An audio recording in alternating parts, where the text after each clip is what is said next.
Хэлэл хийсэн. За энэ үеэр Монгол Улсын нийт гадаад өр 23.5 тэрбум төгрөгт хүрсэн төдийгүй эдийн засгийн бусад үзүүлэлтүүд уналтанд орсон байгааг мэдээлсэн.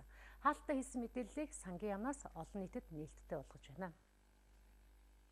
Сангийн яамнаас гаргасан мэдээлэлээр манай улсын эдийн засгийн сэргэлт удаашрах төлөвтэй байна.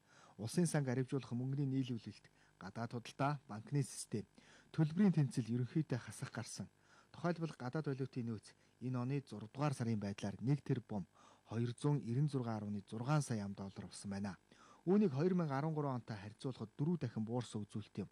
Бодит байдал дээр гадаад валютын цэвэр нөөц асах 429 сая ам.доллар болсон талаар Монгол банкны удирдлагууд мэдээлжээ.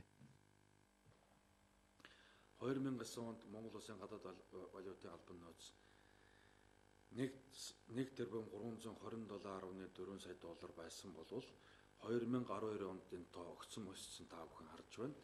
2012 оны 10 сарын 31-ний байдлаар Монгол Улсын гадаад албан нөөцийн хэмжээ 4 тэрбум 125.8 сая доллар байсан. 2016 оны 6 дугаар сарын 30-ны байдлаар Монгол Улсын гадаад валютын албан нөөц маань 1 тэрбум 296.6 сая доллартай тэнцэх хэмжээнд хүрч буурсан ийм тоонуудыг та бүхэнд хэлье. Энэ мэт олон таагүй мэдээлэл байгааг сангийн яамнаас засгийн газарт танилцуулжээ.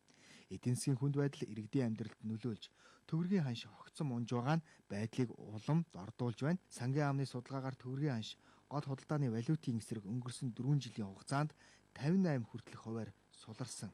Ингэснээр валютын зээлтэй иргэд аж ахуй нэгжүүд ханшны зөрүүнээс жилд 850 тэрбум гаруй төгрөгийн алдагдал хүлээх болжээ. Монгол улсын эдийн засаг ойрын хэдэн жил ийм хүнд нөхцөлд орж байгаагүйг сангийн сайд онцоллоо.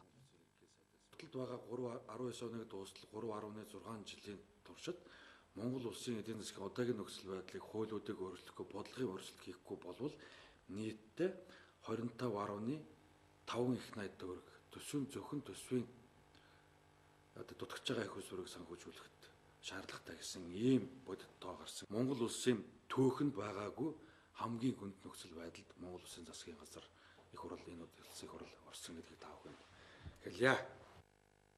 2016 оны төсвийн хүлээгдэж буй төсвийн гүйцэтгэлээр манай улсын өр дотоодын нийт бүтээгдэхүүний 78% хүрчээ.